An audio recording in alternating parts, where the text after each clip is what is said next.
Commerce അച്ചീവേഴ്സിൻ്റെ പുതിയൊരു വീഡിയോയിലേക്ക് സ്വാഗതം. MG യൂണിവേഴ്സിറ്റി ഡിഗ്രി അഡ്മിഷൻ 2024 ബന്ധപ്പെട്ട ലേറ്റസ്റ്റ് അപ്ഡേറ്റ് ആണ് ഈ ഒരു വീഡിയോയിൽ ഉൾപ്പെടുത്തുന്നത്. അപ്പോൾ MG യൂണിവേഴ്സിറ്റിയുടെ 4 വർഷ ഡിഗ്രി പ്രോഗ്രാമിലേക്കുള്ള സെക്കൻഡ് അലോട്ട്മെൻറ്റ് പബ്ലിഷ് ചെയ്തിരിക്കുകയാണ്. യൂണിവേഴ്സിറ്റിയുടെ ഒഫീഷ്യൽ സൈറ്റിൽ നിന്ന് തന്നെ നിങ്ങൾക്ക് ഇപ്പോൾ തന്നെ നിങ്ങളുടെ അലോട്ട്മെൻറ്റ് ചെക്ക് ചെയ്യാനായിട്ട് സാധിക്കും. MG യൂണിവേഴ്സിറ്റിയിൽ ലിങ്ക് ഡിസ്ക്രിപ്ഷൻ ബോക്സിൽ കൊടുക്കാം. ലിങ്കിൽ ക്ലിക്ക് ചെയ്ത് വരുമ്പോൾ വിൻഡോ ഓപ്പൺ ആയിട്ട് വരും. അവിടെ നിങ്ങളുടെ ആപ്ലിക്കേഷൻ നമ്പറും പാസ്വേഡും ഉപയോഗിച്ച് ലോഗിൻ ചെയ്താണ് അലോട്ട്മെൻറ്റ് നോക്കേണ്ടത്. അപ്പോൾ നമ്മൾ ഈ ഒരു വീഡിയോയിൽ പറയുന്നത് അഡ്മിഷൻ കിട്ടിയ വിദ്യാർത്ഥികൾ എന്തൊക്കെ ചെയ്യണം, അതുപോലെ തന്നെ ഫസ്റ്റ് അലോട്ട്മെൻറ്റിൽ കിട്ടിയിട്ട് വെയിറ്റ് ചെയ്യുന്ന വിദ്യാർത്ഥികൾ എന്തൊക്കെ ചെയ്യണം, പെർമനൻറ്റ് അഡ്മിഷൻ, അതുപോലെ തന്നെ ടെമ്പററി അഡ്മിഷൻ, ഈ കാര്യങ്ങളാണ് ഈ ഒരു വീഡിയോയിൽ പറയുന്നത്. അപ്പോൾ ആദ്യമായിട്ട് കിട്ടിയ വിദ്യാർത്ഥികളാണെങ്കിൽ നിങ്ങൾ യൂണിവേഴ്സിറ്റി ഫീസ് അടയ്ക്കണം. SSC ST കാറ്റഗറിയിൽ വരുന്ന വിദ്യാർത്ഥികൾ 50 രൂപയാണ് ഫീസായിട്ട് അടയ്ക്കേണ്ടത്.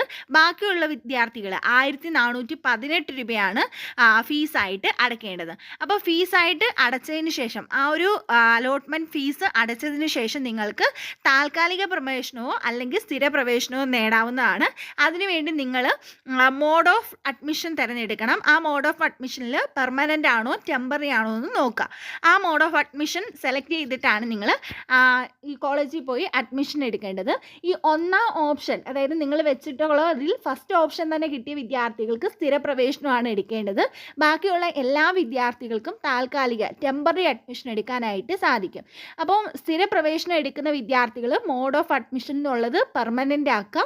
അതിനുശേഷം നിങ്ങൾ കോളേജിൽ നേരിട്ടെത്തി ജൂൺ 25 വൈകുന്നേരം 4 മുമ്പായിട്ട് കോളേജിൽ നേരിട്ടെത്തി അഡ്മിഷൻ എടുക്കേണ്ടതാണ്. അവിടെ നിങ്ങൾ കോളേജിൻ്റെ എല്ലാ ഫീസുകളും അടച്ചിട്ടാണ് അഡ്മിഷൻ എടുക്കേണ്ടതായിട്ട് വരുന്നത്. അതുപോലെ തന്നെ ബാക്കിയുള്ള വിദ്യാർത്ഥികൾക്ക്, അതായത് താൽക്കാലിക അഡ്മിഷൻ എടുക്കാനായിട്ട് സാധിക്കും. താൽക്കാലിക അഡ്മിഷൻ എടുക്കാനുള്ള വിദ്യാർത്ഥികൾ മോഡ് ഓഫ് അഡ്മിഷൻ എന്നുള്ളത് ടെമ്പററി സെലക്ട് ചെയ്യുക. ടെമ്പററി സെലക്ട് ചെയ്തതിന് ശേഷം നിങ്ങൾ ജൂൺ 25 വൈകിട്ട് 4 മണിക്ക് മുമ്പായിട്ട് കോളേജിൽ ചെന്ന് അഡ്മിഷൻ ഉറപ്പുവരുത്തേണ്ടതാണ്. ടെമ്പററി അഡ്മിഷൻ എടുക്കുന്ന വിദ്യാർത്ഥികൾ നിങ്ങൾ ഈ ഒരു അഡ്മിഷൻ സമയത്ത് ഫീസുകളൊന്നും തന്നെ അടയ്ക്കേണ്ട. ഈ ഒരു നമ്മൾ അലോട്ട്മെൻറ്റ് കിട്ടിയ സമയത്ത് അടയ്ക്കുന്ന 50 രൂപയും അതുപോലെ തന്നെ ബാക്കിയുള്ള കാറ്റഗറിയിലെ വിദ്യാർത്ഥികളുടെ 1418 രൂപ മാത്രം അടച്ചാൽ മതി. കോളേജ് ഫീസ് ഒന്നും നിങ്ങൾ അടയ്ക്കേണ്ടതായിട്ട് വരത്തില്ല. ഇനി ഫസ്റ്റ് അലോട്ട്മെൻറ്റ് കിട്ടി ടെമ്പററി അഡ്മിഷൻ എടുത്തിരിക്കുന്ന വിദ്യാർത്ഥികൾ എന്ത് ചെയ്യണമെന്നുള്ളതാണ്. ഫസ്റ്റ് അലോട്ട്മെൻറ്റ് കിട്ടിയിട്ട് ടെമ്പററി അഡ്മിഷൻ എടുത്തിരിക്കുന്ന വിദ്യാർത്ഥികൾക്ക് ഇപ്പോൾ കിട്ടിയതിൽ യാതൊരുവിധ മാറ്റവും ഇല്ലെങ്കിൽ നിങ്ങൾ ഒരു കാര്യങ്ങളും ചെയ്യേണ്ട. അതായത് നിങ്ങൾക്ക് അതേ സ്റ്റാറ്റസ് തന്നെയാണ്, വേറെ വ്യത്യാസങ്ങളൊന്നും വന്നിട്ടില്ലെങ്കിൽ നിങ്ങൾ പ്രത്യേകിച്ചൊന്നും ചെയ്യേണ്ട.